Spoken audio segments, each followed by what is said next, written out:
10 महिन्यात मराठवाड्यातील 899 शेतकऱ्यांनी आपलं आयुष्य संपवलंय। हे ऐकून तुम्हीही थक्कच व्हाल।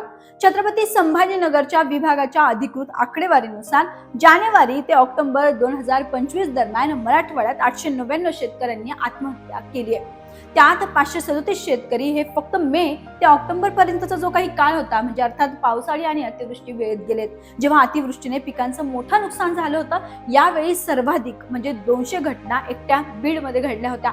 त्यासोबतच त्यानंतर नंबर लागतो तो म्हणजे छत्रपती संभाजीनगरचा। छत्रपती संभाजीनगर मध्ये 171, नांदेड मध्ये 145, धाराशिव मध्ये 115, जालना मध्ये 58, परभणी मध्ये 90, हिंगोली मध्ये 53 आणि लातूर मध्ये 67 शेतकऱ्यांनी आपलं जीवन संपवलंय। सरकारने अंदाजे पॅकेज देखील जाहीर केलंय, पण शेतकरी म्हणतात की ही मदत पुरेशी नाहीये आणि त्यामुळे शेतकरी आत्महत्येसारखा कठोर मार्ग हा निवडत आहे।